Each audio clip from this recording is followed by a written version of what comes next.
Buenas noches, bienvenidos a Alejandría, un espacio dedicado a la literatura, la historia, la filosofía, el arte en general. Los saluda Gabriel Kloster, transmitiendo por la radio AN24. Hoy iniciamos nuestro programa número 20, en donde tendremos la segunda parte de nuestro informe sobre mitología griega. Hablamos la semana pasada sobre religión griega, desde la época clásica, la religión política de las polis, hasta la época helenística, es decir, la época de Alejandro Magno. También hablamos sobre mitología en términos generales, sobre su significado, su origen, su desarrollo, la cosmogonía, la teogonía, la titanomaquia y el paso del reinado de los titanes a el reinado de los dioses olímpicos con Zeus a la cabeza. En el programa de hoy vamos a hablar, en esta segunda parte, vamos a referir a los distintos dioses olímpicos, a sus características, su origen, sus principales aventuras, sus principales historias.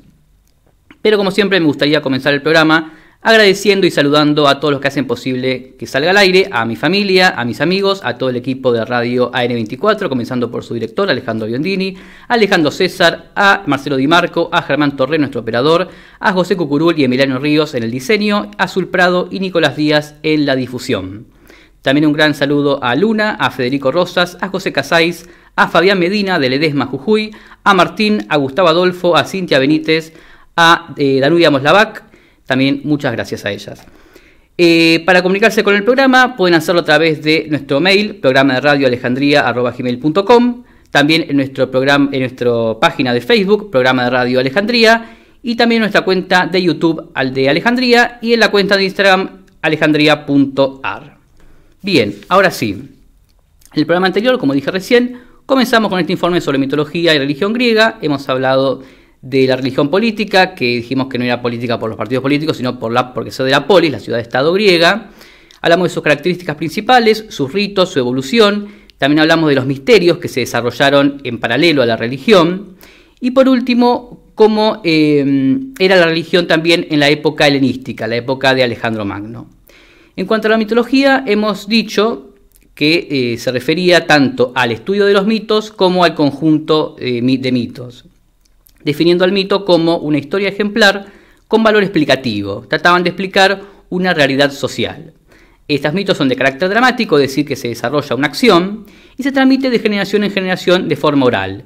Y esta transmisión de forma oral permite que haya distintos cambios y varias versiones de algunos mitos. No hay ningún oficial y que si bien hay algunos cambios entre distintas versiones, el tronco común es uno solo. Si bien no hay un libro revelado de estos mitos, sí existen dos grandes autores que han sido tratado de poner en orden a la mitología griega justamente por estas distintas versiones, confusiones que se podían dar. Y estos son Homero y Hesíodo. Los protagonistas de estos mitos, hemos dicho también, son los dioses y los héroes. Comenzamos la semana pasada nuestro estudio sobre la mitología con la cosmogonía, es decir, el origen del mundo. Y más tarde la teogonía, que es el origen de los dioses.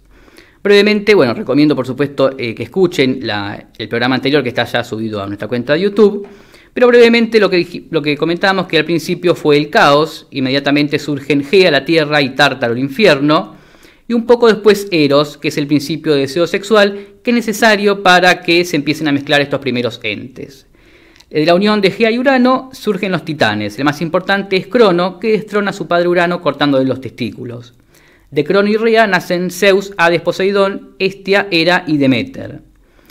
En un momento Gea y Urano le dicen a su hijo Crono que uno de sus hijos lo iba a destronar, razón por la cual Crono decide comerse a sus hijos una vez que nacían. Pero no puede evitar que la historia se repita, y Zeus cuando nace, su madre Rea lo pone a salvo, le pone una piedra, le pone pañales y se la da a Crono para que se lo traiga pensando que es Zeus, y deja a Zeus en la tierra para ponerlo a salvo. Ya más grande, Zeus libera a sus hermanos y con la ayuda de estos y de otras criaturas, que ya hemos analizado, los catonquídeos, los cíclopes, etc., se enfrenta a Cronos en la llamada titanomaquia, que finaliza con el triunfo de Zeus y sus hermanos y los tártaros y los titanes encerrados en el Tártaro. De este modo comienza a reinar la tríada Zeus en el Olimpo, Poseidón en el mar y Hades en el inframundo. Bueno, en el programa de hoy vamos a analizar a estos dioses victoriosos, dioses del Olimpo, si bien no todos viven en el Olimpo, como vamos a ver. Bien, vamos a ver un poco las generalidades de estos dioses. Como dijimos, creo que ya también lo hemos mencionado en el programa anterior, Los dioses griegos son inmortales, pero pueden ser heridos. Hemos también hablado en su momento cuando analizamos la guerra de Troya que Ares y Afrodita terminaron siendo heridos por un mortal. A diferencia del dios cristiano, el dios griego no es un dios creador ni bondadoso, lo único que lo divide de los humanos es la fuerza y la inmortalidad, pero por otro lado pueden tener las mismas defectos, pasiones y sentimientos que los humanos. Pueden sentir amor, odio, envidia, lujuria, etc. Y también se pueden equivocar.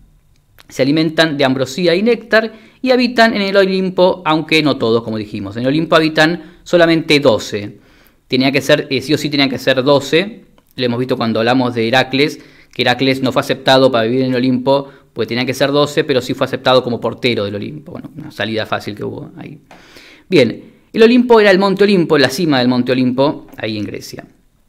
La sociedad de los dioses era muy jerarquizada, había un rey de los dioses, que era Zeus, y también una sociedad muy humana, en el sentido de que había engaños, amores, envidias, rivalidades entre los distintos dioses. La familia de los olímpicos era muy numerosa porque entre hijos legítimos e ilegítimos cada dios tenía una gran descendencia. Los dioses se relacionaban tanto entre ellos como también con humanos, lo que da origen a los héroes y semidioses. Los semidioses que eran mitad dioses, mitad mortales. Bien, para comenzar con este análisis de los dioses no puede ser de otra manera, tenemos que empezar con Zeus. Zeus era hijo de Cronos y Rea, según Homero era el hijo más grande, según Hesíodo el hijo más chico, y nace, según algunas versiones, la versión más aceptada es en Creta o en Arcadia, otras versiones también hablan de otras ciudades. Prácticamente todas las ciudades griegas se querían atribuir el nacimiento de Zeus, obviamente por cuestión de prestigio. Para evitar que Cronos se lo coma, Rea lo esconde en el monte Egeo, en Creta, en la cueva de Dicte. Y para tapar sus llantos, para que Cronos no lo descubra, que estaba ahí llorando, Rea ordena a los curetes que hagan una danza guerrera, haciendo sonar sus escudos y dando gritos de guerra. Rea también le encarga su cuidado a las ninfas, y la ninfa Amaltea lo alimentaba con la leche de una cabra que había nacido de Helio, que era tan monstruosa que asustaba a los mismos titanes. Más tarde Zeus está tan agradecido a esta cabra que la convierte en la constelación de Capricornio. Otra anécdota también que tiene que ver con esta cabra es que Zeus una vez le partió un cuerno jugando y Amaltea, esta ninfa que lo cuidaba a Zeus, lo llena de frutas para dárselo a Zeus. Y ese es el origen del cuerno de la abundancia, este cuerno lleno de frutas adentro. Bien, Homero ya consideraba a Zeus como un dios supremo y Hesíodo lo convierte en un dios de la justicia, un dios justiciero. Tiene multitud de epítetos que denotan sus atribuciones, olímpico, rey y padre de dioses, guardián de los juramentos, etc. Los atributos principales es el rayo y la égida. La égida es este escudo o coraza hecho con el pellejo de la cabra que lo cuidó, la cabra que le dio la leche, de Amaltea. Estaba siempre acompañada de un águila y tal su árbol es el árbol del roble. Continuando con sus aventuras, ya una vez adulto, decide enfrentar a su padre Crono, libera a sus hermanos y junto a ellos y a otras criaturas como los cíclopes, los hecatonquiros, el río Estigie, se enfrenta a Cronos y a los titanes en la titanomaquia, de la que sale, como todos sabemos, victorioso. Y tras su triunfo decide llevar a cabo la división de los reinos con sus hermanos. Ahí le queda para él el cielo y la tierra, para Hades el mundo subterráneo, el inframundo, y para Poseidón el mundo marino. Una vez que ya estaba reinando sobre la tierra y el cielo, decide buscar una esposa. Ya hemos dicho que Zeus tiene multitud de relaciones sexuales, se han contabilizado más de 150 amantes, tanto entre dioses, humanas y otras criaturas, lo que hace que haya engendrado a muchísimos hijos, entre dioses y semidioses. En su momento lo hemos catalogado como muy enamoradizo, ¿no? Para decirlo de alguna manera, ¿no? Ya hemos hablado en su momento de, por ejemplo, Heracles, que era hijo de Zeus, también del rapto de Europa, cuando se transformado en toro. Hemos hablado de los mellizos Castor y Pollux, que después acompañan a Jasón y los argonautas. Bueno, incluso muchas familias griegas intentan atribuirse ascendencia desde Zeus, también por una cuestión de prestigio. Más allá de ello, tenía una esposa, podemos decir la esposa legal, que era Hera, su hermana Hera. Pero antes tuvo a 6 esposas más. Podemos mencionar a Metis, la de buen consejo, que Metis estaba destinada a engendrar un dios que debía gobernar sobre los demás dioses. Zeus, por miedo a que la historia se repita, con Crono desterrando a Urano, él desterrando a Crono, decide convertir a Metis en mosca y comérsela cuando estaba embarazada. Después vamos a ver qué pasó con esta cuestión, que es el origen de Atenea. Bien, después también está con Temis, lo establecido, con quien tuvo a Astrea, a las Horas y a las Parcas. Con Eurimnomia tuvo a las Carites, con su hermana Demeter tuvo a Perséfone, que después vamos a hablar más en profundidad tanto sobre Perséfone como de Demeter. Con Menocine tiene a las 9 musas, que también nos hemos referido, estas 9 musas que después se las asoció con las distintas artes. Y con Leto tiene a Apolo y Artemisa, a quienes también vamos a analizar más en profundidad más adelante. Bueno, finalmente se casa con Hera, que también tiene varios hijos. Tiene a Hebe, la juventud, a Ilitia, la diosa de los partos, y a Ares, el dios de la guerra. También tiene a Hefestos. Y sobre este tema hay 2 versiones. Una dice que es hijo de Zeus y Hera, y otra versión dice que es hijo solamente de Hera, que Hera lo tuvo a sí mismo. En cuanto a la relación de Zeus con los humanos, tenemos que mencionar que desde el reinado de Cronos ya existían los hombres, esta era de oro en donde los hombres y los dioses vivían juntos, y Zeus no se interesa mucho por los hombres. Pero el titán Prometeo sí se interesa por los hombres. Titán Prometeo, que es la previsión. Prometeo, a pesar de ser un titán, no estaba encerrado en el Tártaro porque había desertado durante la titanomaquia e incluso había ayudado a Zeus. Antiguamente, como dijimos, los hombres y los dioses comían juntos en esta edad de oro, pero en un momento dejan de hacerlo. Entonces se debía repartir la comida, para los hombres y para los dioses. Entonces Prometeo decide dividir un buey en 2 partes. Por un lado pone la piel, la carne y las vísceras, y por otro lado pone el hueso cubierto por grasa muy apetitosa. Zeus, engañado, elige la parte que tiene la grasa, y es por esa razón que se ofrenda a los dioses la grasa y los huesos, y lo demás se come. Bien, indignado por este engaño, Zeus le arrebata el fuego a los mortales, y Prometeo, que era prohombre, podríamos decir, se lo devuelve. Y por eso se convierte también en el patrón de la artesanía, Prometeo. Otra versión dice que Prometeo fue quien creó a los humanos y les da el fuego robándoselo a Zeus, el fuego sagrado de Zeus, y eso es lo que provoca la ira de Zeus. Bueno, sea como sea, Zeus se enoja y castiga tanto a los hombres como a Prometeo, a quien antes lo había perdonado justamente por su ayuda en la titanomaquia. El castigo para los hombres es Pandora. Pandora es creada por Hefesto a partir de arcilla. Atena le infunde vida, las Cárites y Pito le cubren de joyas, las Horas la coronan de flores, Afrodita le da el amor y Hermes le da la pérfida y el engaño.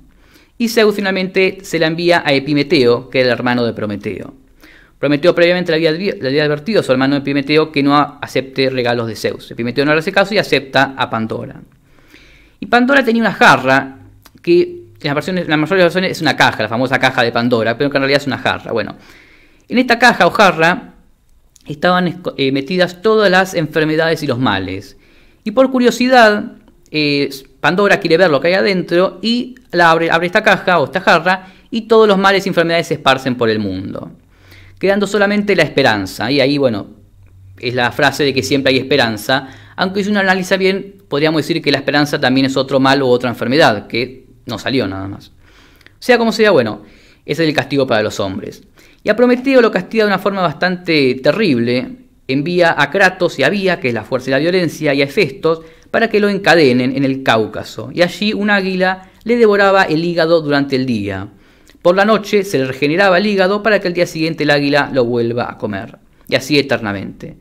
Eso se ve en la tragedia Prometeo encadenado de Esquilo. Más tarde, como vimos, también Heracles lo libera a este hombre, a Prometeo.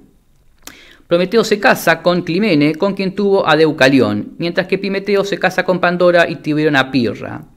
Zeus en un momento se cansa de la humanidad y les manda un diluvio, del que solo se salvan Deucalión y Pirra, que acaban en el monte Tesalia.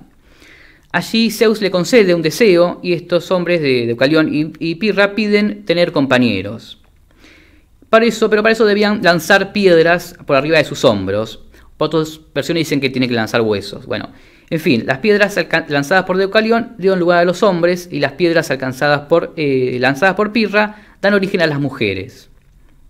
Uno de estos hombres es Helén, de donde vienen los griegos. Los griegos son los helenos, ¿no? Entonces Helén es este hombre de donde provienen los griegos. Que Helén se casa más tarde con Orseis y tienen 3 hijos, Doro, Juto y Eolo, que son justamente dan origen a las 3 familias griegas, las ramas de los griegos, que son los dorios, los jónicos y los eolios. Bien, Zeus una vez que está gobernando, no le fue tan fácil mantener el poder y tuvo que hacer frente a 3 grandes intentos de derrocamiento. Por un lado tuvo intento de golpe de estado por parte de Hera, Atenea y Poseidón, que intentan derrocar a Zeus encadenándolo, y la Nereida Tetis se entera de ello y llama a los hecatonquiros, puntualmente el hecatonquiro Briario, para liberarlo. En recompensa, Zeus le da la mano de una de sus hijas, una de las hijas de Poseidón. Y a Tetis lo ayuda, como vimos en la Ilíada, ayudándolo a su hijo Aquiles. Tetis es la madre de Aquiles, ¿no? También tuvo que enfrentar Zeus la guerra contra los gigantes, la gigantomaquia. Los gigantes fueron engendrados por Gea para luchar contra esta nueva generación de dioses. Los gigantes no son exactamente malos, sino que son demasiado grandes para controlarse. La gigantomaquia tuvo lugar en Flegres, en Nápoles, y allí Gea hace crecer una planta que daba invencibilidad a estos gigantes, por lo que Zeus le pide a Helio, a Selene y a Eos, que son el Sol, la Luna y la Aurora, que no brillaran para que estos gigantes no encuentren la planta. Bueno, luchan y finalmente con la ayuda de Heracles, que no logran derrotarlos. Pero estos gigantes no fueron arrojados al Tártaro, sino que fueron convertidos en montañas y volcanes, ¿no? Según la mitología griega, todas las montañas y volcanes son antiguos gigantes. Gea también engendra, esto creo que también lo vimos la semana pasada, a Tifón, que ataca también el Olimpo, y Zeus lo enfrenta, mandándole rayos hasta quemarlo y arrojarlo al Tártaro. Pero en el forcejeo, Tifón le corta los tendones a Zeus, por lo que tiene que Zeus enviar a Hermes para recuperarlos. Y una vez recuperados los tendones, continúa el combate y finalmente lo vence a este Tifón, lanzándole el monte Etna. Otra de los intentos de derrocamiento que tuvo que enfrentar Zeus fue contra los Aloadas. Los Aloadas eran 2 hermanos gemelos, Oto y Efaltes, que eran hijos de Poseidón, y tenían un tamaño descomunal, eran como gigantes, y querían conquistar el Olimpo y raptar a Artemisa y a Hera para hacerlas sus esposas. Logran finalmente llegar al Olimpo y allí secuestran a Ares, lo tienen secuestrado durante 13 meses, pero finalmente son derrotados por Apolo, quien los engaña para que se maten mutuamente, que es la única forma en la que podían morir. Todas estas luchas contra estos monstruos, este triunfo contra estos monstruos, simbolizan el triunfo de la razón. Este dios Zeus, que es dios de la razón, contra los bárbaros. Y triunfo también contra estos dioses antiguos que debían ser derrotados por los nuevos dioses indoeuropeos. Algo también hablamos la semana pasada de esto. Pasamos ahora a Poseidón, hermano de Zeus. También, por supuesto, hijo de Crono y Rea, liberado por su hermano, lucha en la Titanomaquia y allí los cíclopes le obsequian su famoso tridente. Poseidón era una divinidad que provocaba terremotos y acaba convirtiéndose en el dios del mar, luego de la repartición de los reinos. También Poseidón era el dios de los caballos y es representado como un hombre maduro al igual que Zeus, y su atributo es el tridente. Poseidón vivía bajo el agua en Egas y en su honor se celebraban los Juegos Ístmicos en el Istmo de Corinto. Al igual que Zeus, aunque en menor medida por supuesto, tuvo muchas relaciones, muchas amantes y dio origen a muchas criaturas y muchos héroes. Su mujer legal, también podríamos decir, o canónica, era Antifitre, que era una Nereida, que al principio no quería casarse con Poseidón, por la que Poseidón tuvo que perseguirla, y reciben esta persecución la ayuda de un delfín, que luego en agradecimiento lo convierte en una constelación. A Poseidón también le gustaba Escila, pero su esposa, Antífite, que no estaba obviamente de acuerdo con esta relación, con este amor, le pide a Circe que la ayude y Circe convierte a Escila en un monstruo de 6 cabezas. Es ese monstruo de Escila que vimos en la Odisea y después también en la Eneida. Creo que también Jasón y los argonautas tuvieron que enfrentarlo. Entre los hijos de Poseidón también podemos destacar a Tritón, que tenía la mitad del cuerpo de un pez. Algunas versiones dicen que Tritón fue criado junto a Atenea. Tritón tiene muchas historias de marineros. Cuando los argonautas viajan para obtener el vellocino de oro, se encuentran con Tritón.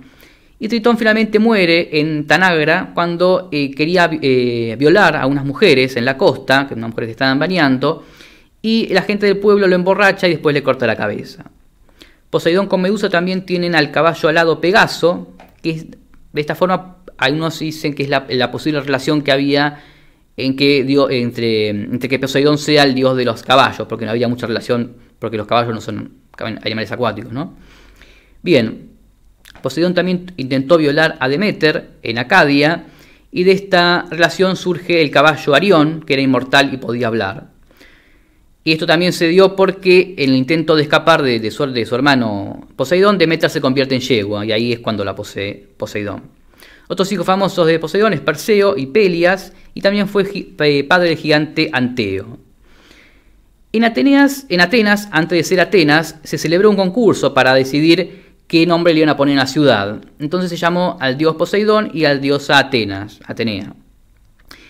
Y bueno, para ganarse justamente este honor de ser del nombre de la ciudad, Poseidón hizo brotar agua salada con su tridente, y también de la fuente sale un caballo que es el primer caballo de la historia. Por su parte, Atenea clava su lanza y se convierte en un olivo, el olivo que es tan famoso en Atenas, ¿no? Bueno, finalmente la gente del pueblo elige a Atenea y le pone de nombre a la ciudad Atenas. Y Poseidón se enfada por esto y hace inundar a Tría. En la Ilíada veíamos que Poseidón ayuda a los aqueos, a los griegos, y esto ¿por qué? Porque las murallas de Troya habían sido construidas por Apolo y por Poseidón, pero a cambio de que el rey de Troya le iba a dar algo a cambio a ellos. Pero bueno, cuando la construyen se hace el sonso y no le quiere pagar, entonces Poseidón se enoja y por eso apoya en la guerra a los aqueos. Después también en la Odisea lo vimos a Poseidón en contra de Odiseo, porque Odiseo había cegado a su hijo Polifemo, el cíclope Polifemo, como vimos también cuando analizamos la Odisea. Bien, continuando con esta tríada de dioses principales, pasamos ahora a Hades, también hermano de Poseidón y de Zeus. Hades era hijo de Cronos y Rea también, había sido rescatado por su hermano Zeus y participado en la titanomaquia. Allí los cíclopes le regalan el yelmo que lo hacía invisible. Hades era el rey del inframundo, el rey del mundo de los muertos, el también llamado Hades, y era el dios de la muerte y las riquezas.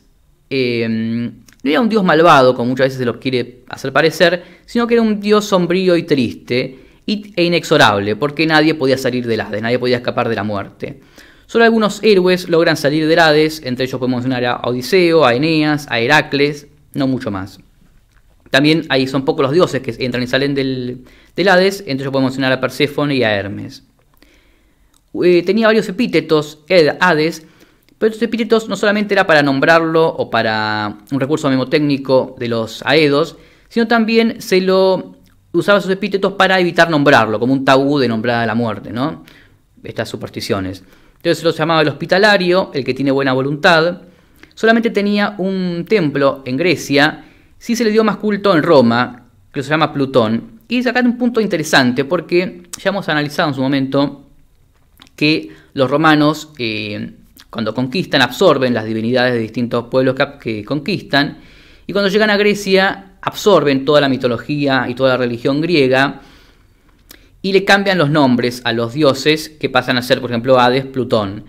Pero quizás cambiar el nombre no es la palabra más exacta, sino que más bien lo asimilan a dioses etruscos, a distintos dioses etruscos. Bueno, entonces Hades, pasa a ser para los romanos Plutón. Bien, pero ahora es interesante mencionar cómo era este Hades, cómo era este inframundo, este mundo de los muertos. Bueno, el Hades, o el mundo de los muertos, el inframundo, está cerca del país de los cimerios, donde hay niebla eterna y nunca sale el sol. Hay muchos ríos, es un mundo acuático, y se destaca el río Estige, ya hemos hablado, el río el Abominable, y también otros ríos famosos del Hades es el Aqueronte, el Cosito y el Leteo. El Leteo es el río del olvido, donde justamente después de beber de ello todas las almas olvidan su pasado. Los límites de este Hades es el río Aqueronte y el Estigie, y a partir del siglo VI a.C. aparece la figura del barquero Caronte, que conduce las almas en el río, justamente el río Aqueronte. Estas almas tienen que pagarle un óbolo, que justamente los griegos cuando enterraban a sus muertos les ponían un óbolo, que es una moneda, abajo de la lengua para pagarle a Caronte. También aparece otra figura muy conocida de este mundo de inframundo, es el perro guardián Cerbero, que tiene 3 cabezas. Este mundo inframundo lo vimos muy bien en la Odisea, también en la Eneida, y con algunos cambios llegó también a la Divina Comedia de Dante.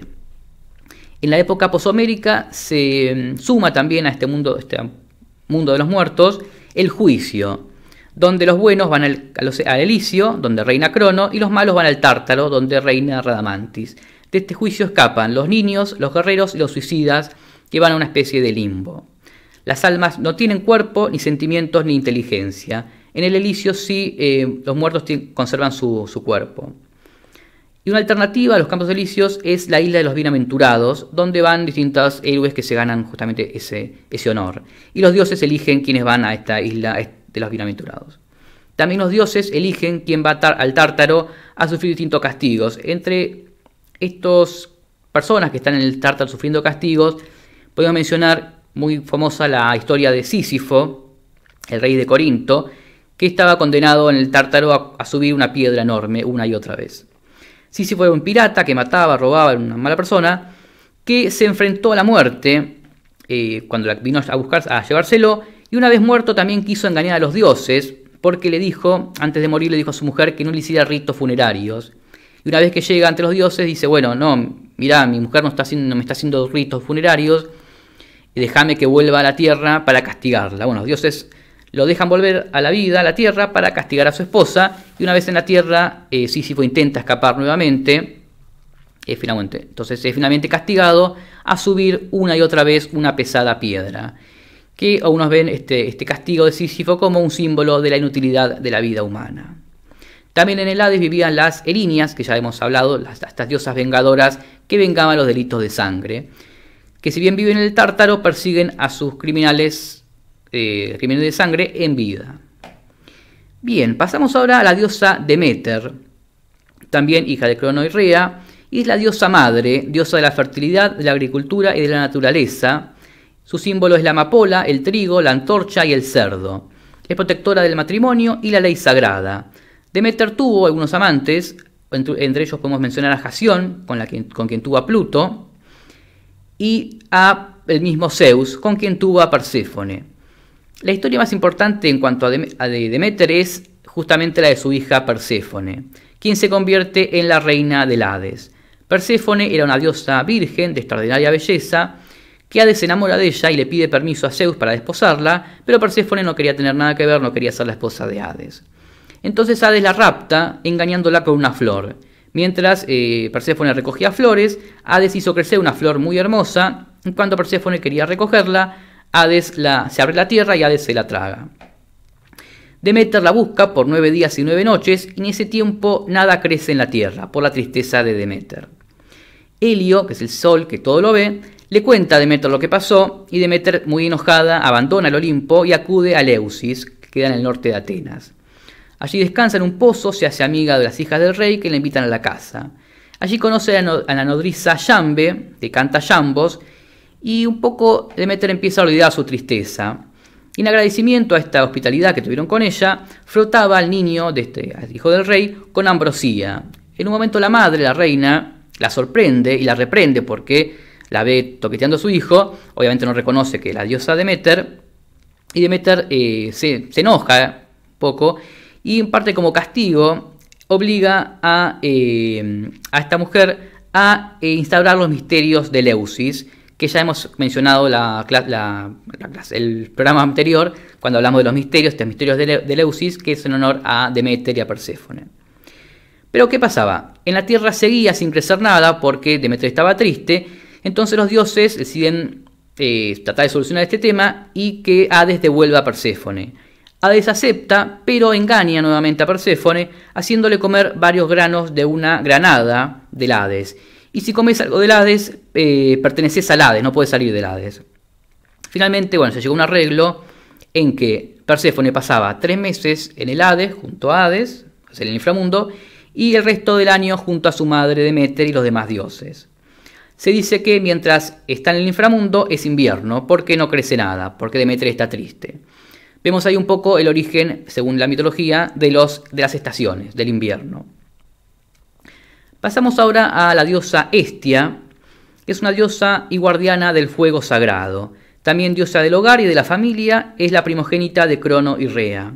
Tenía un carácter muy afable, una virgen perpetua, a pesar de que fue cortejada por Poseidón y por Apolo.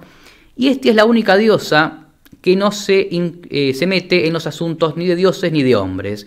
Ella permanece todo el tiempo en el Olimpo, dedicada a las tareas del hogar. Más adelante abandona el Olimpo para darle lugar a Dioniso, porque como dijimos siempre tienen que ser 12 los dioses del Olimpo. Al no meterse en los temas de los dioses de los hombres, al ser virgen, al tener ese carácter afable, no hay muchos mitos sobre ella. Bueno, pasamos ahora para cerrar esta primera parte a Hera, también hija de Crono y Rea, diosa del matrimonio, era Juno para los romanos, era la mujer de Zeus, la mujer oficial o la mujer canónica. Se dice que para la boda entre Zeus y Hera, Rea le regala el árbol de manzanas de oro, este árbol de las Hespérides, que ya vimos la historia de Heracles. Bueno, dice que la noche de bodas entre Zeus y Hera duró 300 años y que Hera renovaba la virginidad todas las noches bañándose en la fuente Cánato en Argos. Hera es representada siempre como una mujer madura, con una diadema, un cetro, una amapola o una granada, y el epíteto que tiene es de ojos de buey o de nibios brazos. Es, como dijimos, la esposa de Zeus, pero también dijimos que Zeus tuvo muchas amantes y la engañaba constantemente, lo que hacía que Hera, agraviada por estos engaños de Zeus, se vengara, pero no se vengara con Zeus, sino que se vengara con las mujeres, las amantes de Zeus, y con los hijos frutos de estas relaciones.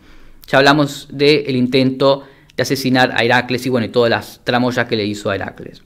También atacó a Io, la amante de Zeus, una amante con la que tuvo a Minos, a Europa, Cadmo y a otros, y de Io se venga encerrándola y poniéndola en custodia al monstruo Argos, a quien más tarde Hermes mata por orden de Zeus. Otra historia que tiene como protagonista Hera es el famoso juicio de París. Ahí vemos que la discordia, que por no ser invitada a la diosa de Peleo, no es invitada, y por venganza deja una manzana, la manzana de la discordia, con la inscripción para la más bella. Atenea, Afrodita y Hera se la disputan. Y para dirimir de quién es esa manzana para la más bella, o básicamente quién es la más bella, se hace el famoso juicio y se pone como juez a París. París es el hijo de Príamo, rey de Troya. Bueno, estas diosas lo sobornan a París de distintas formas, según sus atributos. Atena le ofrece ser un gran guerrero, Hera le ofrece sabiduría y Afrodita le ofrece enamorar a la mortal más bella, que es Helena de Esparta. París falla a favor de Afrodita. Y más tarde rapta a Helena, lo que desata la guerra de Troya, como ya hemos visto. Guerra en la que Hera y Atena apoyan a los aqueos justamente para vengarse de París de Troya. Otra de las venganzas también más conocidas de Hera es la que le hace a la ninfa Eco.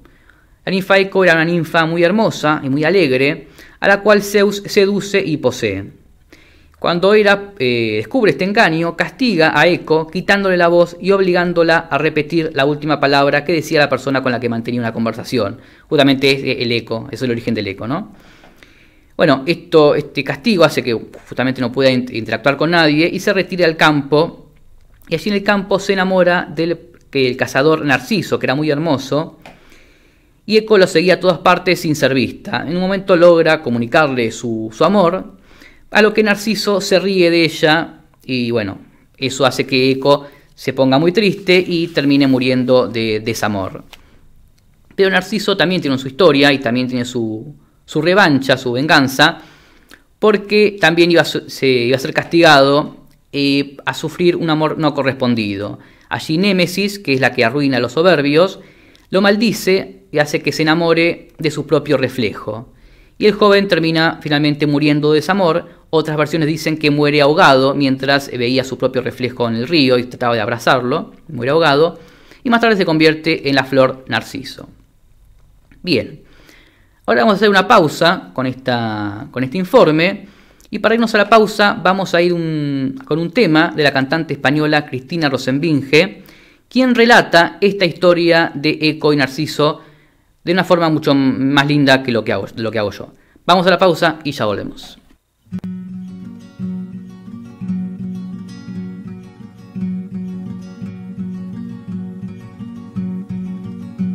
Condenada por los dioses sin su linda voz, Eco se esconde en la cueva con su dolor. El corazón mudo solo puede repetir las últimas sílabas que acaba de oír. Narciso el soberbio, por Dios qué guapo es. Las ninfas se ofrecen ante su desinterés. Pasea en el bosque su melancolía. Nada es suficiente, su alma está vacía. Eco de lejos le espía y suspira amor. ¿Cómo confesarlo sin tener su voz?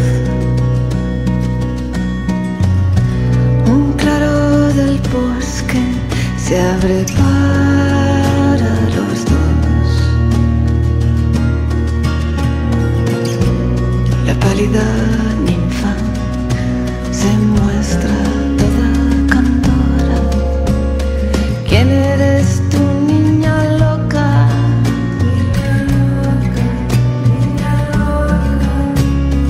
Muero antes que darte un beso.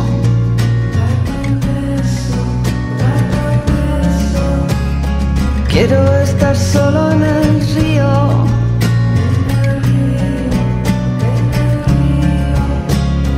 No pensarás que te quiero.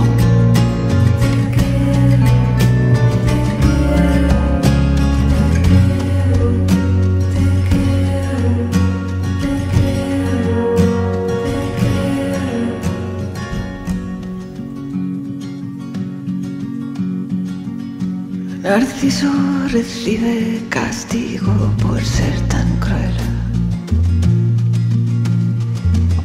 El agua nunca fue tan clara ni tanta la sed. Al ver su reflejo por fin descubre el amor. Y ahogado en sí mismo se convierte en flor. Eco de pena y locura se consumió.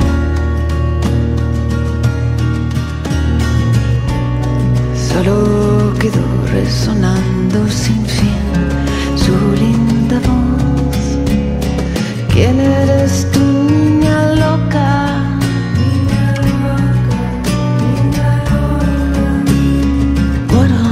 Que darte un beso.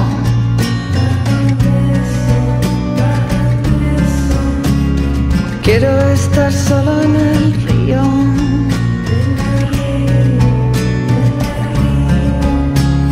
No pensarás que te quiero.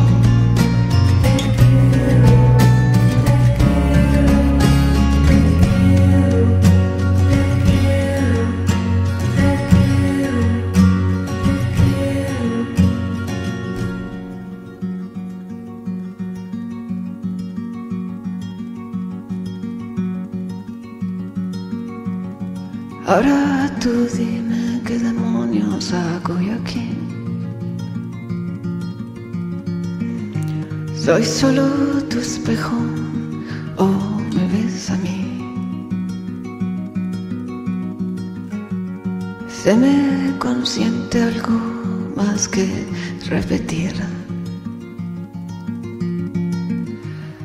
cada palabra que deseas oír.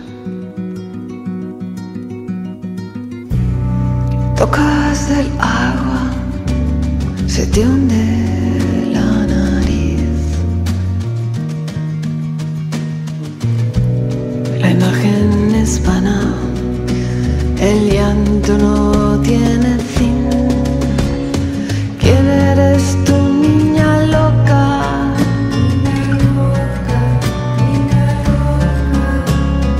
Contigo haré lo que quiera.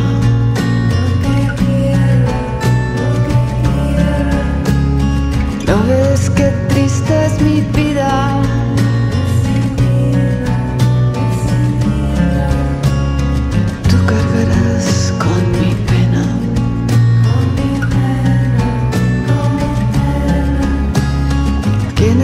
eres tu niña loca.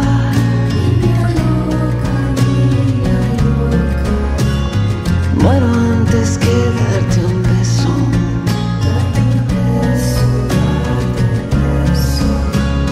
Quiero estar sola en el río.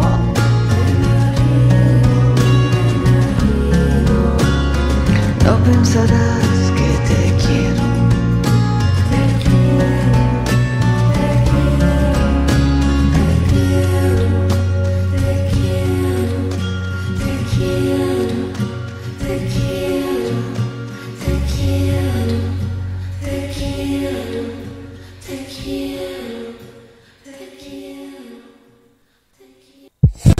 Desde Buenos Aires, Argentina. Transmite para todo el mundo. Radio TV AN24. Despertando conciencias. Continuamos con Alejandría y continuamos con este repaso sobre los principales dioses griegos. Pasamos ahora a Apolo, un dios muy importante y polifacético. Era dios de la luz, del sol, de la verdad, de la profecía, del tiro con arco, de la medicina, de la curación, de la música, la poesía y las artes. Es hijo de Zeus y Leto y hermano de Artemisa. Los romanos lo identificaron con Febo.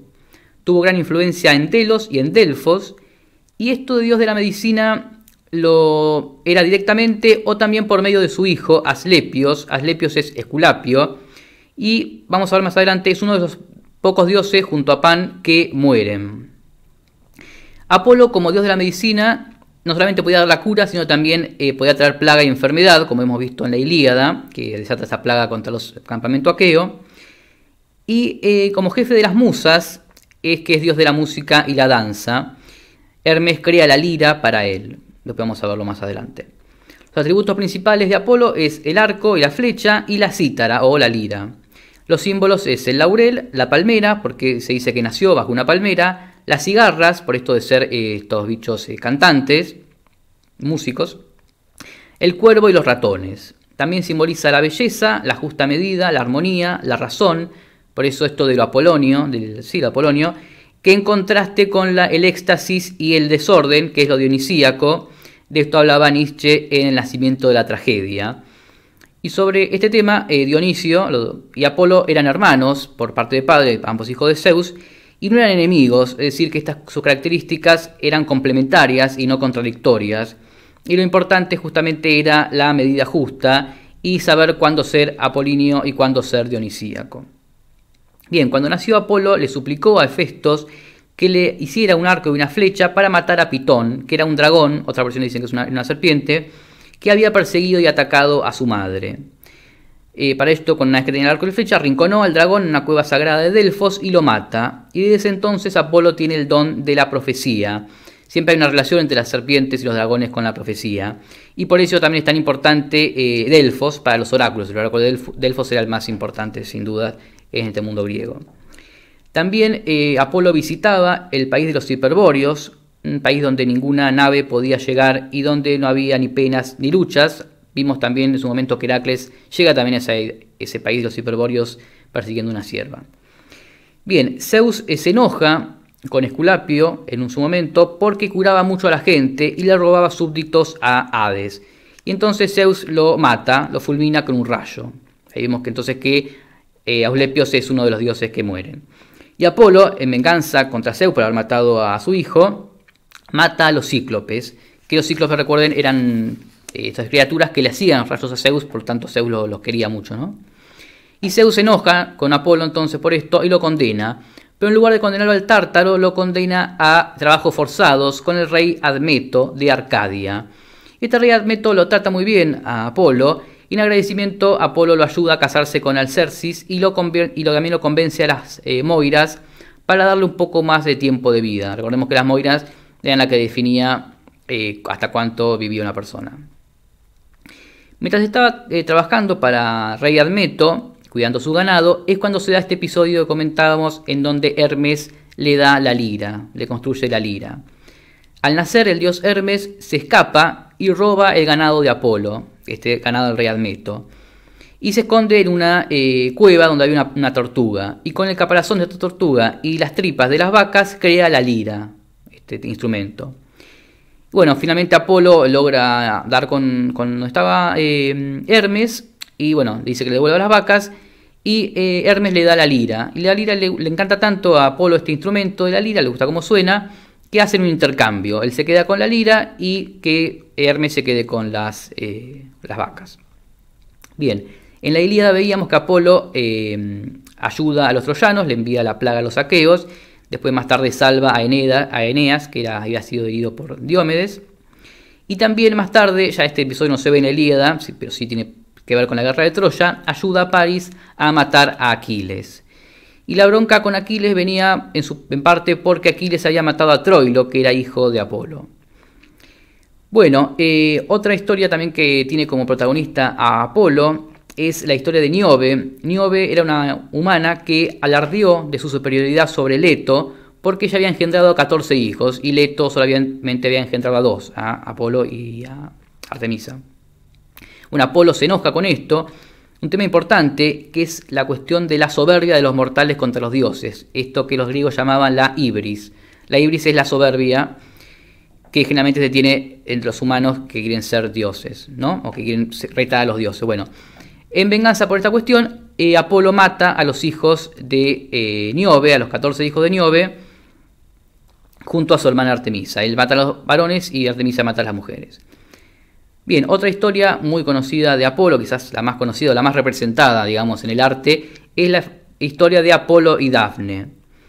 Apolo se burla de Eros. Eros era el hijo de Afrodita, que también tenía un arco y una flecha, que se ve muy representado con Cupido, ¿no? Con las flechas, que es justamente Eros es el Cupido, ¿no? Con las flechas que dan amor. Y bueno, se burla de él, Apolo se burla de Eros, y en venganza Eros le dispara una flecha dorada a Apolo y una flecha de bronce a Dafne. Eros tenía dos tipos de flechas. Las flechas de oro provocaban amor y las flechas de bronce provocaban rechazo. Bueno, justamente hechizado por estas flechas, Apolo comienza a perseguir a Dafne y Dafne empieza a evitarlo terriblemente a Apolo. Durante la persecución, Dafne implora ayuda al dios río Peneo, quien se apiada de ella y la convierte en laurel. Pero el amor no muere y Apolo seguía enamorado de ese árbol de laurel que se convierte en su planta consagrada y tocaba la lira frente al laurel. Y es por eso que los juegos pícticos, que son estos juegos panhelénicos en honor a Apolo, el ganador era coronado con una corona de laurel por Apolo, ¿no? También Apolo está relacionado con Casandra. Casandra es la hija de Hécuba y Príamo, sacerdotisa de Apolo, que prometió favores sexuales a cambio del don de la adivinación. Apolo acepta, le da el don, pero una vez que tiene el don, Casandra no quiere cumplir. Entonces Apolo la castiga con que nadie creyera sus oráculos. A Casandra vaticina la destrucción de Troya, pero nadie le hace caso. Casandra pide que no dejen entrar al caballo de Troya y no le hacen caso y lo meten adentro de la ciudad, y bueno, con las consecuencias que ya conocemos. Además de amantes mujeres, también Apolo tuvo amantes hombres. No se fijaban en eso. Uno de los más famosos es Jacinto, que era un príncipe espartano muy hermoso, y allí el celoso Céfiro lo mata, desvía un disco con el que estaban jugando y lo mata. Y bueno, Apolo se venga de Céfiro convirtiéndolo en viento, y de la sangre de Jacinto hace crecer el flor que es el jacinto. Bien, también decíamos que Apolo es un gran músico, porque justamente es el dios de la música, tocaba la lira. Y a mucha gente lo ha querido retar, entre ellos el dios Pan, que reta a Apolo en un concurso de música, y todos los presentes lo dan como vencedor a Apolo, excepto el rey Midas, que como castigo a Apolo le pone orejas de burro. También Marcias desafía a Apolo, y en el caso de Marcias era un hombre, entonces ahí vemos también esto de la soberbia del Ibris. Y en este concurso entre Marcias y Apolo, las musas eran el jurado. Y también lo que tocaba su instrumento Marcias, que quedan empatados. Y ahí Apolo hace un poco de trampita, e inventa una regla. Dice que tenían que tocar y cantar al mismo tiempo. ¿Qué pasa? Apolo tocaba la lira, mientras que Marcias tocaba la flauta. Y es imposible tocar y al mismo tiempo cantar. Entonces pierde, y al perder es degollado. Y de su sangre surge el río Marcias. Apolo, dijimos, tenía una hermana que es la diosa Artemisa. Artemisa era una diosa cazadora, identificada con Diana para los romanos, y una diosa virgen. Artemisa se preocupaba por los recién nacidos de todas las especies. Era una diosa amable, pero muy irascible. De hecho, se decía que las flechas de Artemisa provocaban las muertes en los partos. Los niños que nacían muertos eran por flechas de Artemisa, a pesar de que ella se ocupaba de los partos, ¿no? Artemisa tiene un templo en Efeso, que es muy grande, o era muy grande porque ya fue destruido, que era una de las 7 maravillas del mundo antiguo. Artemisa era hija de Zeus y Leto, hermana de Apolo, como dijimos, y era enfadada por esta infidelidad de su esposo Zeus, prohibió que Leto pariera en cualquier sitio donde hubiera sol. Es por eso, y además, como si no eso fuera poco, manda a Pitón, esta serpiente o dragón, para que persiga a Leto. Esta serpiente que ya vimos que es asesinada luego por Apolo. Bien, el río Aquilón, la recoge a Leto y la lleva con Poseidón, por orden de Zeus. Que Poseidón la lleva a la isla Ortigia, en Delos, cubierta por olas, es decir, ahí no recibía sol, entonces podía parir ahí tranquila. Dicen que Artemisa nació primero y ayuda a parir a su hermano, por eso se interesaba por los recién nacidos, por los partos. Apolo nace, como dijimos, y mata a Pitón. Y Artemisa es una diosa, como dijimos, virgen, que es representada siempre junto a cuervos, a leones, a panteras. Lleva un vestido corto para cazar, un arco y una flecha. Y caza siempre en Arcadia acompañada por ninfas. Una de las historias más conocidas de Artemisa es la que tiene que ver con Actión, que era un cazador, que un día la ve bañarse desnuda. Artemisa se enoja y lo convierte en ciervo para que fuera devorado por sus propios perros de caza. También otra historia de Artemisa es la que tiene que ver con Orión, que era un gigante cazador, hijo de Poseidón, que un día desafía a Artemisa en el lanzamiento de disco, pierde y Artemisa lo mata, también por esto del libre y la soberbia. Igual sobre esta historia de Orión, que después se convierte en la constelación de Orión, hay otras versiones, una que intenta violar a la ninfa Opis y otro que intenta violar a la misma Artemisa y por eso es que es asesinado. Como vimos, Artemisa es una diosa salvaje y tiene una gran rivalidad con Afrodita, de quien decía que ella era más linda, y también tiene una rivalidad con Hera, por cosa que ya vimos, y decía tan salvaje y tan medio malhumorada que era Artemisa, decían que solamente había una persona a la que quería, que era a su madre Leto. Hay una diosa, que es la diosa Hécate, que muchas veces se la confunde o se la relaciona con Artemisa.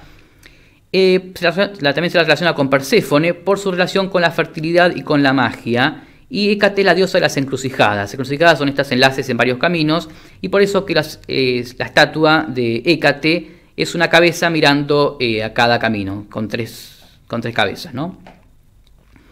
Pasamos ahora a la diosa Atenea, que ya estaba presente esta diosa Atenea en las tablillas micénicas como una diosa protectora. Su templo en Micenas estaba en lo más alto de la ciudad, justamente por esta cuestión protectora. Y Atenea es la diosa de las artes y la inteligencia, es también diosa de la guerra y la justicia, y para los romanos es Minerva. Atenea es hija de Zeus y Metis. Ya vimos que Metis había quedado embarazada y había una profecía sobre ella de que iban a ser una hija, iba a engendrar un hijo más poderosa que Zeus. Y Zeus, asustado por esta profecía, teniendo miedo que justamente que lo destronen, se traga a Metis. Pero Metis ya estaba embarazada. Entonces Atenea nace de la cabeza de Zeus. Un día a Zeus le dolía mucho la cabeza y le pide a Hefesto que con un hacha le abra la cabeza. Y bueno, le abre la cabeza y de ese agujero sale Atenea, que sale directamente armada y profiriendo un grito de guerra. Un grito tan brutal que todos los dioses salen huyendo, se asustan, menos Zeus, que a Zeus le gusta mucho eso, y a partir de ese entonces Atenea se convierte en la hija favorita de Zeus. Se la representa a Atenea como una mujer atractiva, pero con una mirada severa. Su epíteto es la diosa pájaro. Siempre está armada con una lanza, un yelmo de capitán, una coraza y con el escudo de la Gorgona. Dijimos que la Gorgona era la Medusa, que se había convertido justamente en un símbolo de rechazar el peligro, y por eso se utilizaban los escudos o en las armaduras. A veces también a Atenea se la representa con la égida y con el rayo de Zeus. Era una diosa virgen, se dice que nunca conoció varón, y era muy celosa de su virginidad. Una vez Hefesto intenta violarla, Atenea lo combate y lo pone en fuga, pero Hefesto estaba bastante con ganas, ¿no? Llega a eyacular sobre la pierna de Atenea, y cuando Atenea se limpia el semen, este semen cae a la tierra, a Gea, y de ahí nace Erecteo. Sobre Erecteo hay dos versiones, una que fue un rey de Atenea y otra que es una serpiente, que incluso aparece en muchas estatuas, muchas representaciones de Atenea, aparece una serpiente al lado que muchos dicen que es Erecteo, su hijo. Bien, Atenea es también la inventora del carro de guerra y fue la supervisora del primer barco de guerra, que es este barco Argos que utilizaban los argonautas. También era domadora de caballos, incluso ayudó a Belerofonte a domesticar al Pegaso. Y también es la inventora de la flauta, el aulos, que es la flauta doble, que para crearla se inspira en el llanto de las gorgonas por la muerte de Medusa. Es la patrona de Atenea, que justamente le da su nombre en lo que ya comentábamos, ese concurso que tuvo con Poseidón. Y en la Ilíada, como vimos, ayuda a los aqueos, y en la Odisea ayuda a Odiseo, al héroe Odiseo. Pasamos ahora al dios Ares. Ares es el dios de la guerra, pero mientras Atenea era la diosa de la meditación y sabiduría de los asuntos de la guerra, que protegía a los hombres de los estragos de la guerra, Ares es justamente la personificación de la violencia, del tumulto, de la confusión y de los horrores de la guerra. De hecho, Ares significa puntualmente conflicto bélico. En Roma se lo identifica con Marte, y allí tiene una mejor reputación que Ares. De hecho, existen justamente en Roma los campos de Marte, muy famosos. Y Ares es hijo de Zeus y Hera, y nacido entre los bárbaros y belicosos tracios. Y era odiado por dioses y por hombres, justamente por estos estragos de la guerra. Solamente se le hacía un gran culto en Esparta, que donde tenía la estatua de Ares encadenado. Bueno, los espartanos obviamente eran amantes de la guerra y su actividad principal era la guerra. Bueno, no por eso justamente que Ares es tan importante en Esparta. También era muy frecuente en la poesía Ares justamente cuando se hablaba de la guerra. Es representado con una cuadriga de caballos inmortales que respiraban fuego. Es también conocido por su armadura de bronce, su casco crestado y su lanza. Sus epítetos más importantes son destructor de mortales, asesino de hombres, brutal. Hay pocos mitos puntualmente sobre Ares, pero sí aparecen algunos. Por ejemplo, en la fundación de Tebas, Ares era el padre del dragón que mata a Cadmo, ya lo vimos cuando hablamos del ciclo tebano, y también era el ancestro, por lo tanto, de los espartos que nacen cuando se entierran los dientes de este dragón. Y en compensación por haber matado a este dragón, Cadmo se casa con Armonía, que era hija de Ares y Afrodita. También vimos la historia de los Aluadas, donde Ares es secuestrado y después rescatado finalmente por Hermes. En la Ilíada, Ares ayuda a los troyanos, es atacado por Diomedes, incluso termina siendo herido. Y también era amante de Afrodita, tuvo entre otras amantes también a otras mujeres mortales. Se dice que de Ares descienden las Amazonas, estas mujeres guerreras. Pasamos ahora al dios Hefestos, dios del fuego y la forja, patrón de los herreros, los artesanos y la metalurgia. Los romanos lo llamaban Vulcano.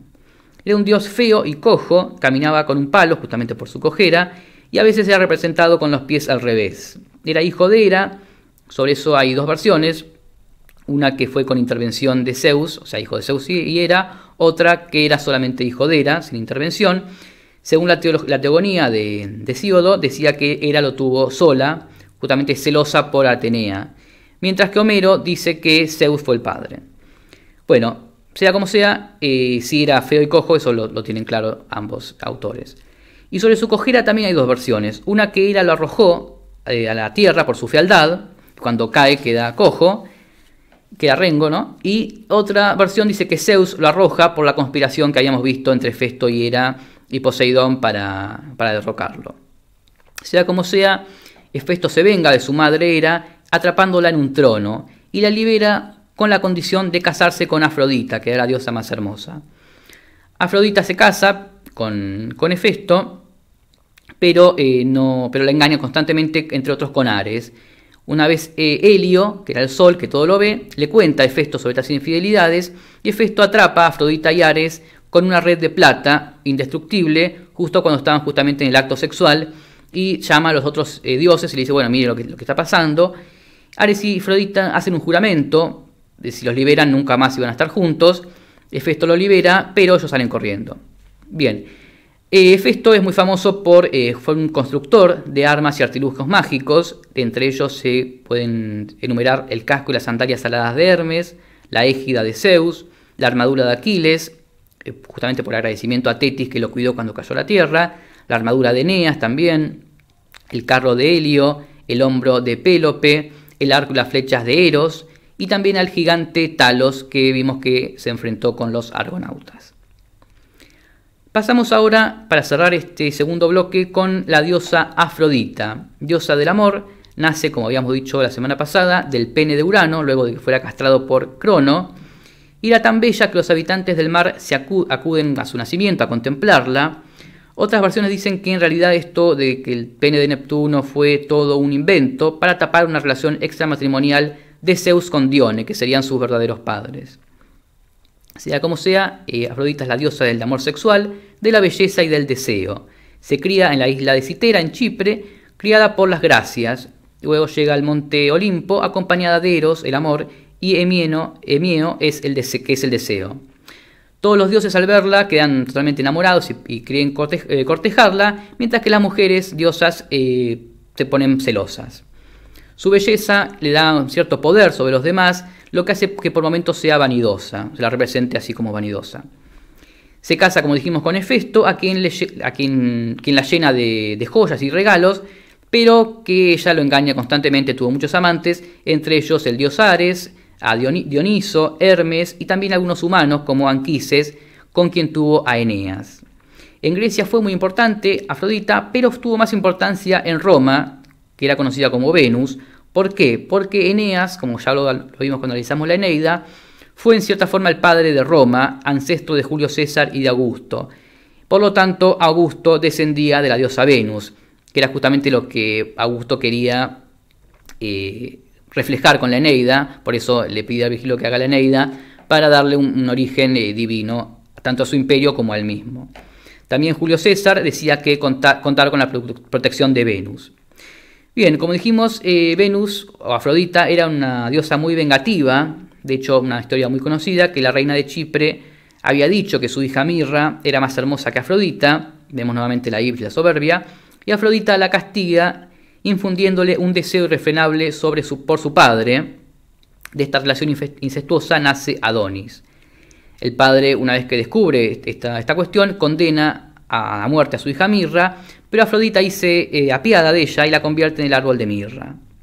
Por su parte, Adonis era un joven con gran belleza y Afrodita se enamora de él, y Perséfone también se enamora de él, y Ares, un poco por estar celoso de este hombre y también por perdido de Perséfone, lo mata para que justamente vaya al Hades con Perséfone. Afrodita protesta y finalmente Zeus decide que Adonis esté 6 meses con Afrodita en la tierra y 6 meses con Perséfone en el inframundo, para dejar contentas las dos. Otra historia también que está presente Afrodita es la historia de Pigmalión. Pigmalión era un escultor muy habilidoso que no sentía interés por las mujeres porque siempre le veía imperfecciones a cambio de sus esculturas que eran perfectas. Afrodita se le aparece en un sueño y le pide que haga una estatua de mármol semejante a ella. Pigmalión la hace tan hermosa y tan perfecta que se enamora de la estatua, la contempla todas las noches y decía que si había una mujer tan bella como esta estatua se iba a casar con ella. Y le pone de nombre a la estatua Galatea. Afrodita le infunde vida a esta estatua Galatea y Galatea y Pigmalión se casan. Historia que termina feliz, ¿no? Afrodita, como dijimos, tenía un hijo llamado Eros. Otras versiones dicen que nació de un huevo Eros. Otras versiones dicen que nació justo después del caos, junto con Gea y Tártaro. Sea como sea, Eros es el compañero de Afrodita y tenía unas flechas, como ya vimos, una de oro y una de bronce, para infundir amor o rechazo.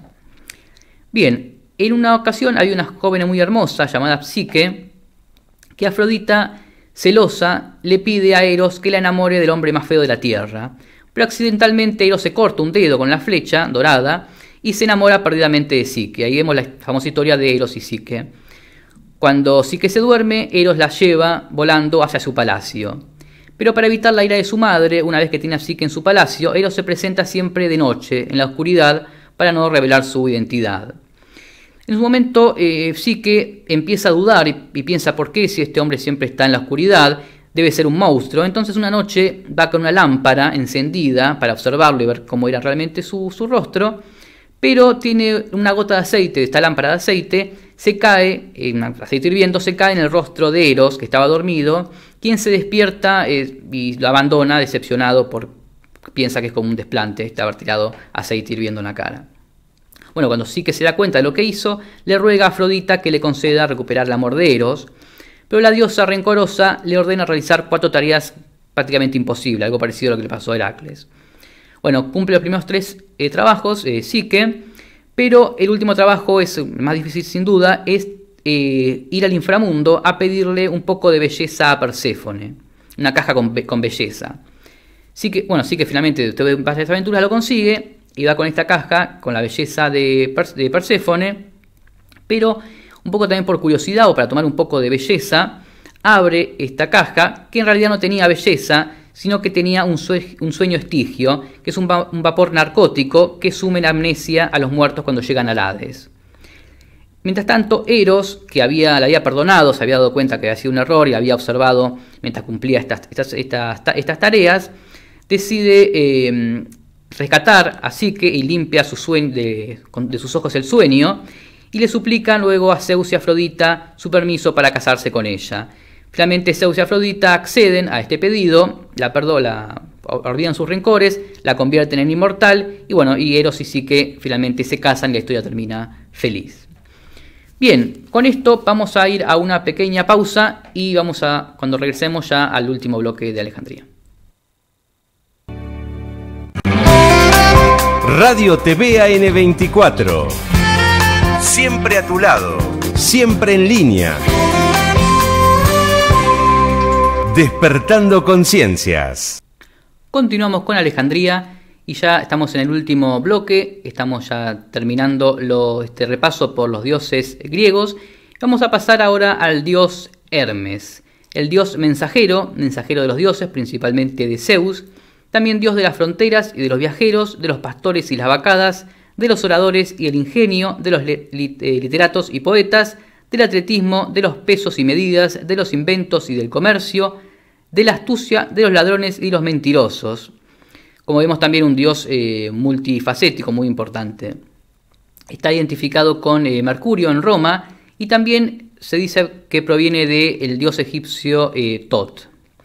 Hermes es hijo de Zeus y Maya, y cuando nace escapa, y tras escapar él roba el rebaño de vacas de Apolo, cuestión que ya comentábamos, y con este rebaño hizo un sacrificio a los dioses, por eso se dice que fue el inventor también de la adoración y los sacrificios. Apolo le da su vara, y su vara dorada y su de pastor, junto a las vacas obviamente, a cambio de la lira, episodio que ya comentábamos cuando hablamos de Apolo.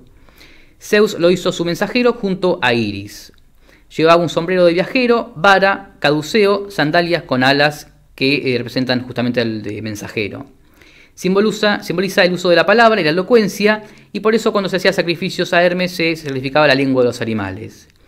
Concedía sus poderes a mortales y a héroes cuando quería, era un dios muy generoso, y es el único dios junto a Hades y Perséfone que podía entrar y salir del inframundo. ¿Por qué? Porque era el guía de las almas de los difuntos, es decir, que ayudaba a los difuntos, a los viajeros, tanto tener un viaje seguro, tanto muertos como vivos. El símbolo era el gallo, la tortuga, el monedero, las sandalias aladas, el sombrero con ala ancha y el caduceo, que es un tema interesante. El caduceo es esta vara de olivo, que la vara de olivo simboliza que viene en son de paz, que vengo a hablar, que con guirnaldas, y dicen que una vez Hermes vio a dos serpientes que estaban peleando y las separa con la vara, y estas dos serpientes se enroscan en su caduceo, y ahí vemos la forma entonces con estas dos serpientes. Por eso es importante no confundir el caduceo con la vara de Esculapio que usan los médicos. La vara de Esculapio tiene una sola serpiente enroscada, mientras que el caduceo tiene dos serpientes enroscadas. Una historia que tiene que ver con Hermes es la historia de Hermafrodito. Hermafrodito era hijo de Afrodita y Hermes, era un hombre de gran belleza, que un día se estaba bañando en un lago y la náyade Salmacis intenta violarlo. Y mientras lo tenía agarrado, suplica esta náyade a los dioses no separarlos nunca.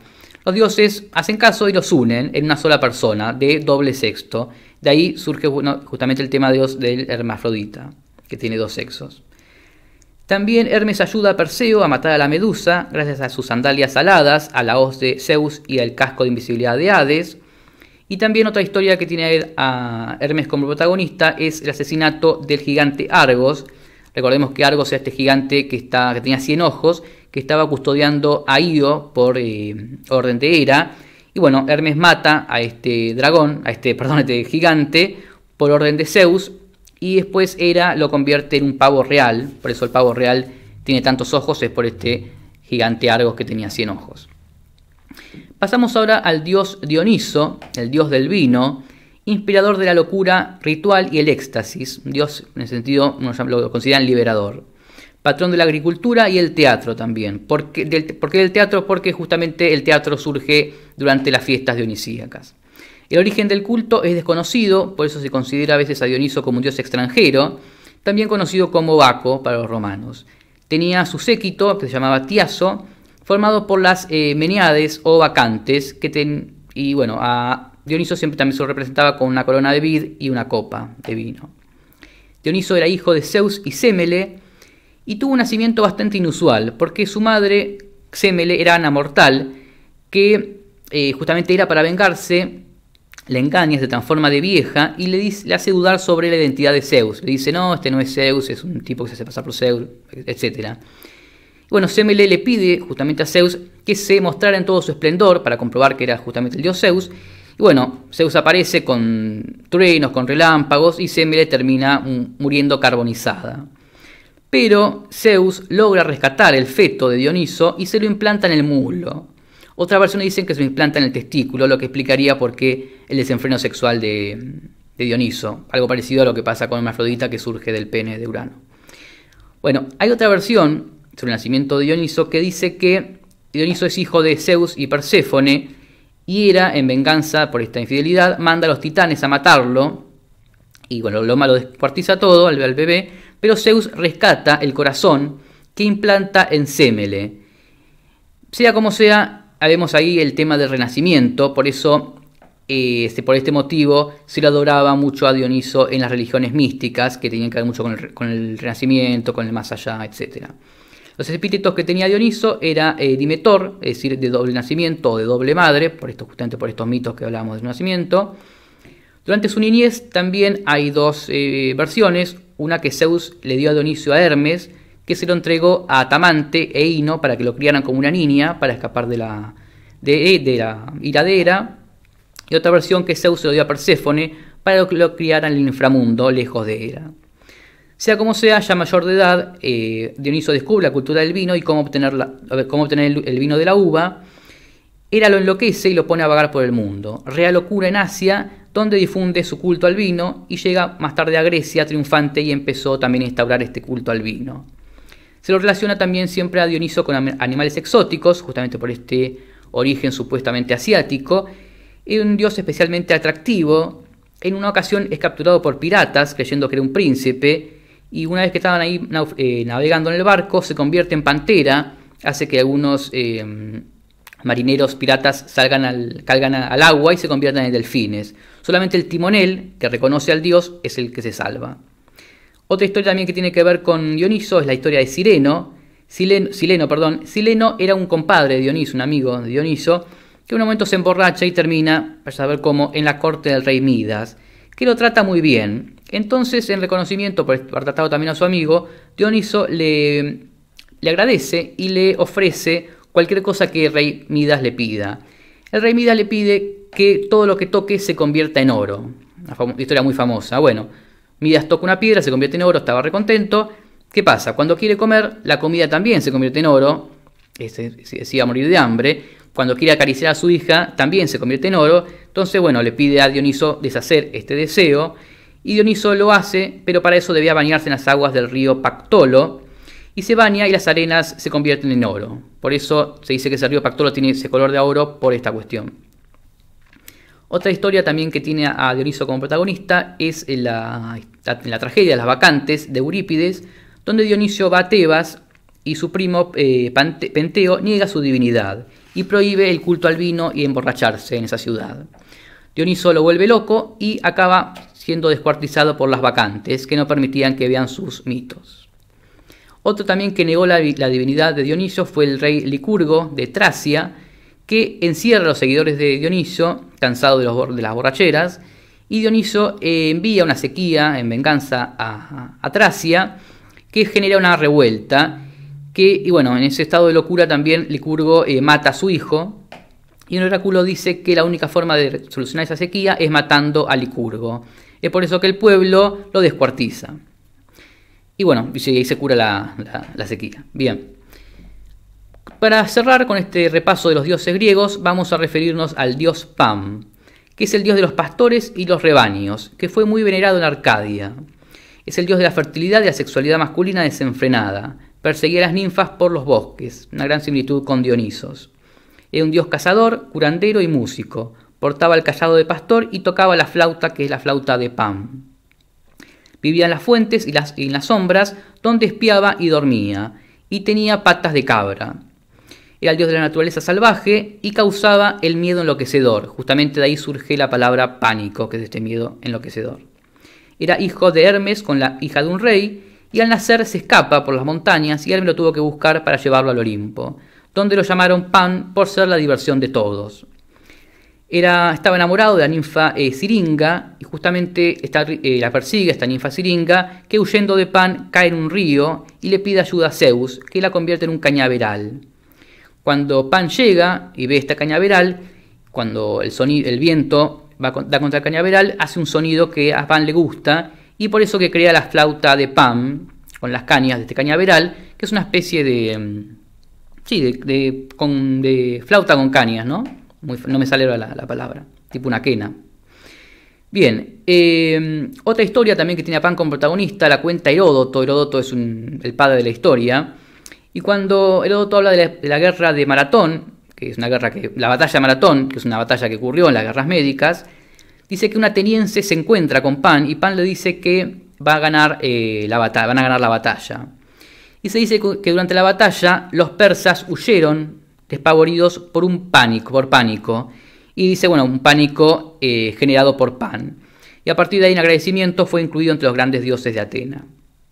Pan, junto con Asclepio, con Esculapio, es el único dios que muere, como habíamos dicho.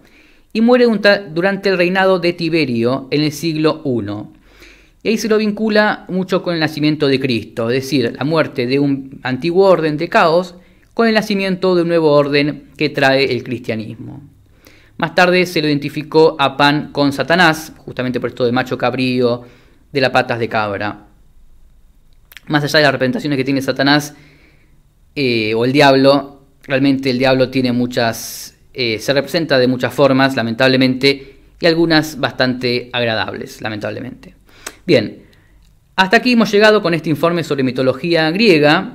Nos hemos pasado un poco con el tiempo seguramente, intenté dejar fuera lo menos posible, pero es imposible con la mitología griega, hay muchas historias que han quedado en el tintero. Recomiendo indagar más a fondo y seguramente en próximos programas nos vamos a referir a alguna de esas historias y sus personajes. La mitología griega es algo que siempre está presente aquí en el programa.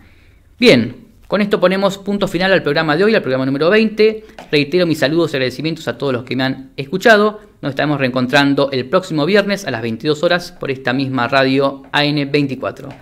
Hasta la semana que viene.